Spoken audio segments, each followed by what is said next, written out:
வணக்கம். எல்லாரும் எப்படி இருக்கீங்க? நல்லா இருக்கீங்களா? நான் உங்க நண்பன்.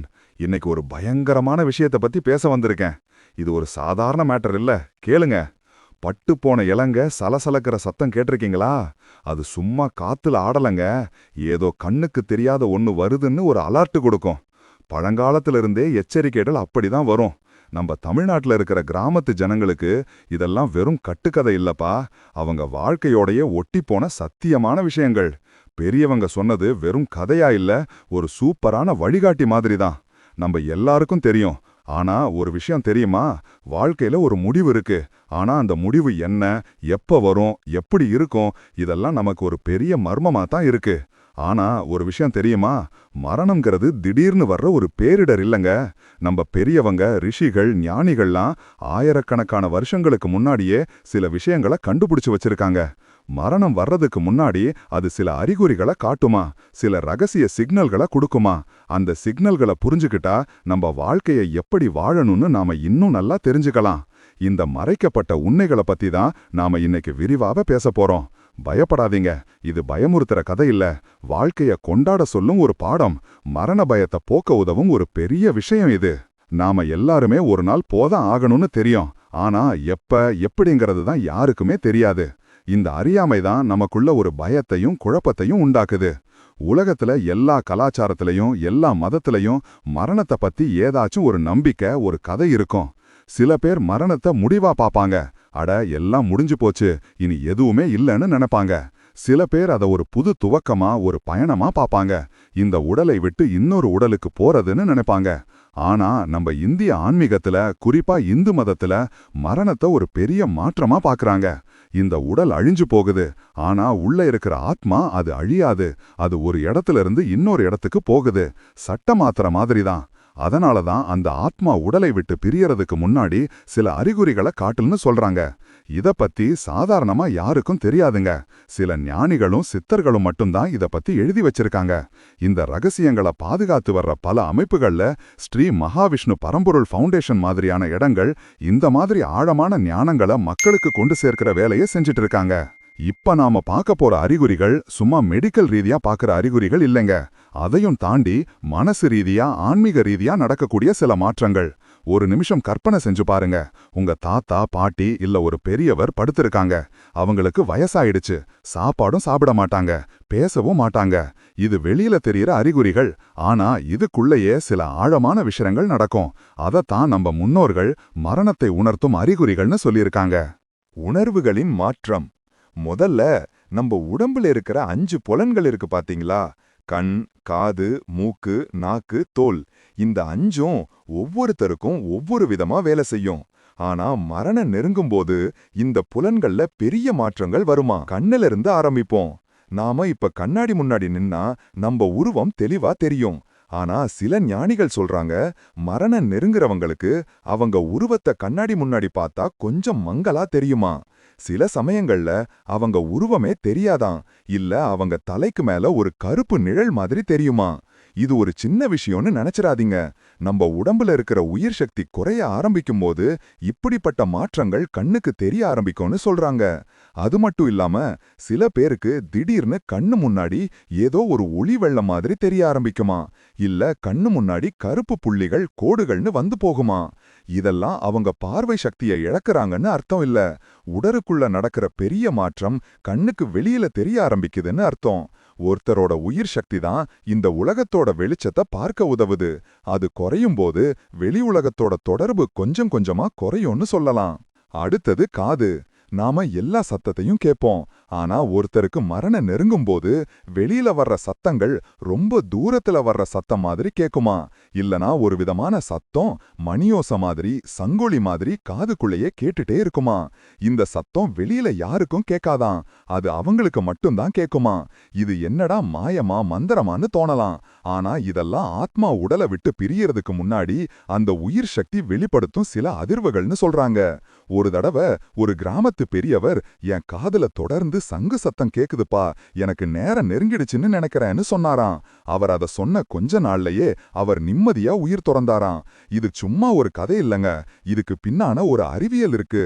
உயிர் உடலை விட்டு வெளியேறும்போது இந்த மாதிரி அதிர்வுகளை சில ஆத்மாக்கள் உணர முடியும்னு சொல்றாங்க.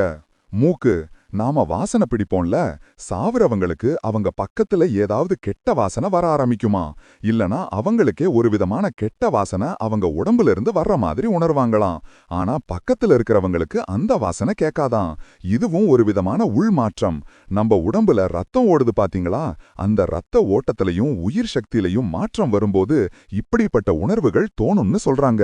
உடம்புல இருக்கிற உயிர் சக்தி குறைய குறைய உடம்புல ரசாயன மாற்றங்கள் நடக்கும். அதனால ஒரு விதமான வாசனை அவங்களுக்கு மட்டும் உணர முடியும். நாக்கு, நம்ம சுவை. ஒருத்தருக்கு சாவு நெருங்குறப்ப அவங்களுக்கு சாப்பிடுறதுல ஆர்வம் போயிடும். சாப்பாடு கசப்பா இருக்கிற மாதிரியோ இல்ல டேஸ்ட் இல்லாத மாதிரியும் உணர்வாங்க. இது உடம்புல சத்து இல்லாததுனால வர்றதுன்னு சாதாரணமா சொல்லலாம். ஆனா இந்த அறிகுறிகள் எல்லாம் ஒன்னா வரும்போது இது வேற ஒரு விஷயத்த குறிக்குதுன்னு நம்ம ஞானிகள் சொல்றாங்க. நம்ம உடம்போட தேவைகள் குறைஞ்சு ஆத்மா அடுத்த நிலைக்கு போக தயாராகுதுன்னு அர்த்தம். தோல், தொடு உணர்வு. மரணம் நெருங்குறவங்களுக்கு அவங்க உடம்புல திடீர்னு ஒரு குளிர்ச்சி வர ஆரம்பிக்கும். கை காலெல்லாம் ஐஸ் மாதிரி ஆகும். சில சமயங்கள்ல அவங்க உடம்புல ஒரு விதமான சூடு அதிகமாகும். இதுவும் ரத்த ஓட்டத்துல வர்ற ஒரு மாற்றம். ஆனா இந்த உணர்வுகள் எல்லாம் உடல் மரணத்துக்கு தயாராகுதுன்னு அர்த்தம்.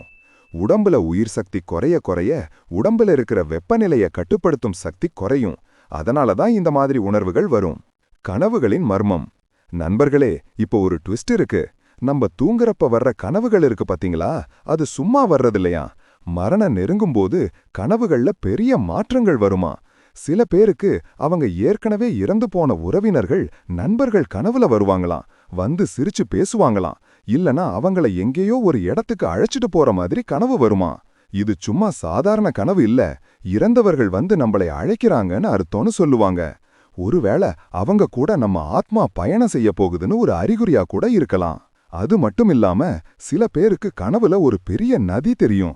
அந்த நதியில படகுல போற மாதிரி, இல்ல ஒரு இருண்ட குகைக்குள்ள போற மாதிரி, இல்ல ஒரு பெரிய மலைய தாண்டி போற மாதிரி கனவுகள் வருமா.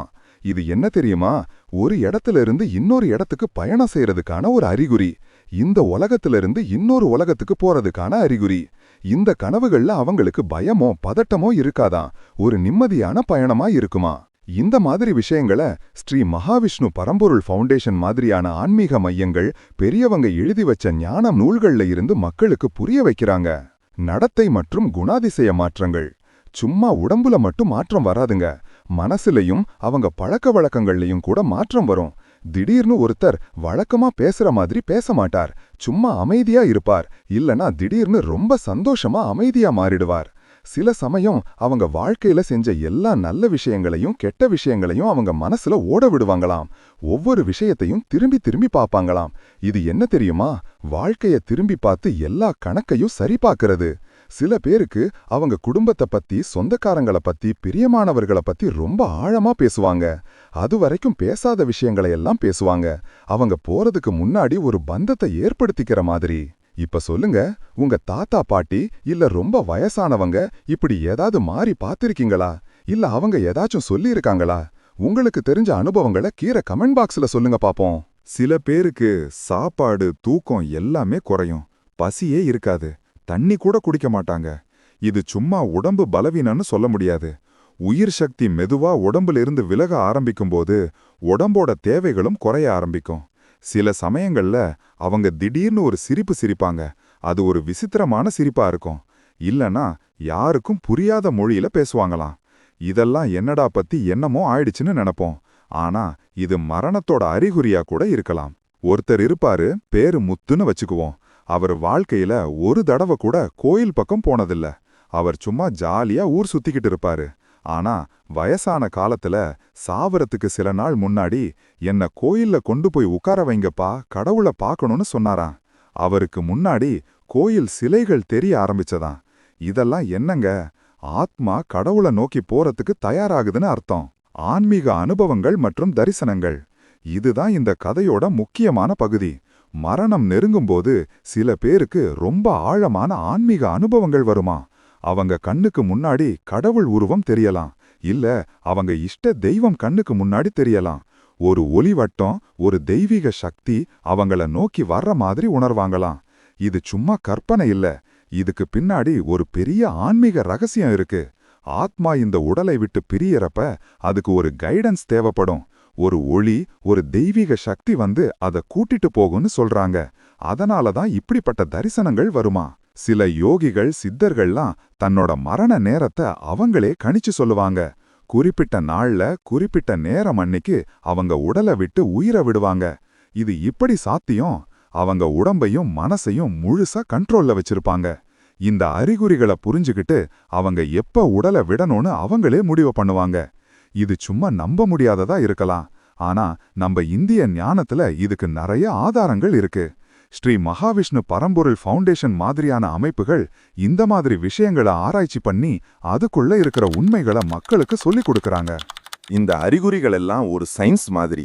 ஆத்மா உடலை விட்டு பிரியறதுக்கு முன்னாடி உடம்புல நடக்கிற சில மாற்றங்கள், மனசுல நடக்கிற சில மாற்றங்கள். இத புரிஞ்சுகிட்டா மரணம்ங்கிறது பயப்படுற ஒரு விஷயம் இல்ல, அது ஒரு பயணம், ஒரு புது வாழ்க்கைக்கு போறதுக்கான ஒரு படி. உயிரின் கடைசி சுவாசம், மரணத்தோட கடைசி நேரத்துல சில பேருக்கு மூச்சு விடுறது ரொம்ப கஷ்டமா இருக்கும். இழுத்து இழுத்து மூச்சு விடுவாங்க. சில பேருக்கு திடீர்னு ஒரு நிம்மதியான சிரிப்பு சிரிப்பாங்க. அதுக்கப்புறம் மெதுவா உயிர் பிரிஞ்சிடும். ஒரு மரணம்ங்கிறது உடல் செயல்படுவதை நிறுத்துறது மட்டும் இல்ல, அது ஆத்மா இந்த உடலை விட்டு விலகி வேறொரு உலகத்துக்கு போறது. இது ஒரு பெரிய ப்ராசஸ். அதனாலதான் இந்த மாதிரி அறிகுறிகளெல்லாம் வருது. இன்னொரு சுவாரஸ்யமான விஷயம், சில பேருக்கு அவங்க மரண நேரம் நெருங்கும் போது அவங்க பக்கத்துல யாராவது இருக்காங்கன்னு உணர்வாங்களாம். அது அவங்க முன்னாடியே இறந்து போன அவங்களோட அம்மா, அப்பா, இல்ல கணவன், மனைவி யாராவது இருக்கலாம். அவங்க சும்மா ஒரு உணர்வா மட்டும் இல்லாம அவங்க பக்கத்துல உட்கார்ந்து பேசுற மாதிரியும் ஆறுதல் சொல்ற மாதிரியும் உணர்வாங்களாம். இது என்ன தெரியுமா, அவங்க ஆத்மா இந்த உலகத்தை விட்டு போகும்போது தனியா போகாம அவங்க பிரியமானவர்களோட ஆத்மா வந்து அவங்கள கூட்டிட்டு போகுதுன்னு அர்த்தம். இது ஒரு துக்கமான விஷயம் இல்ல, ஒரு அழகான பயணம். இந்த மரணம் உணர்த்தும் அறிகுறிகள் சும்மா ஒரு மூடநம்பிக்கை இல்ல, இதுக்கு பின்னாடி ஆழமான ஆன்மீக ஞானம் இருக்கு. ஒருத்தர் இப்படிப்பட்ட அறிகுறிகளை உணரும்போது அவங்க வாழ்க்கையை எப்படி வாழ்ந்தாங்கன்னு திரும்பி பார்ப்பாங்க. ஏதாவது தப்பு செஞ்சிருந்தா திருத்திக்க முயற்சி பண்ணுவாங்க. பிரியமானவர்களோட நிறைய நேரம் செலவு பண்ணுவாங்க. மன்னிப்பு கேட்பாங்க, மன்னிப்பு கொடுப்பாங்க. இந்த அறிகுறிகள் மரணத்துக்கு தயாரா இருக்கிறதுக்கு மட்டுமில்ல, நம்ம வாழ்க்கையை இன்னும் நல்லா அர்த்தமுள்ளதா வாழவும் நமக்கு உதவும். இந்த ஞானங்களை சும்மா புத்தகத்துல வச்சு பூட்டாம மக்களுக்கு புரியுற மாதிரி சொல்லிக் கொடுக்கறாங்க. மரணம்ங்கிறது ஒரு இருண்ட விஷயம் இல்ல, அது ஒரு ஒளிமயமான பயணம். அந்த பயணத்தை நாம புரிஞ்சுக்கிட்டா நமக்குள்ள இருக்கிற மரண பயம் தானாகவே போயிடும். ஏன்னா நம்ம ஆத்மாவுக்கு மரணம் கிடையாது, உடம்புக்கு மட்டும்தான் மரணம். இப்போ ஒரு சின்ன கதை. ஒரு கிராமத்துல ஒரு வயசான அம்மா இருந்தாங்க. அவங்க எப்பவுமே ஒரு சந்தோஷமான ஆள், யாருக்கும் எந்த கஷ்டமும் கொடுக்க மாட்டாங்க. அவங்க உயிர் போறதுக்கு சில நாளைக்கு முன்னாடி அவங்க பேரன் பேரத்திங்க கிட்ட உட்கார்ந்து, எனக்கு இப்போ ஒரு பெரிய வெள்ளை குதிரை தெரியுது, அதுல ஒரு சாமியார் வர்றாரு, அவர் என் கூட பேசுறாரு, சீக்கிரம் நான் போக போறேன்னு சொன்னாராம். அவர் பேசி முடிச்ச கொஞ்ச நேரத்திலேயே ரொம்ப அமைதியா உயிர் பிரிஞ்சு போச்சாம். அவங்க முகந்துல ஒரு பயமோ பதட்டமோ இல்லையாம், ஒரு நிம்மதியான புன்னகை இருந்ததாம். இது என்ன சொல்லுதுன்னா, இந்த அறிகுறிகளெல்லாம் ஒரு மாயை இல்ல, ஒரு நிஜமான நிகழ்வு. நண்பர்களே, இந்த கதையெல்லாம் கேட்கறப்ப நமக்குள்ள ஒரு கேள்வி வரும். நாம இதை எப்படி புரிஞ்சுக்கிறது?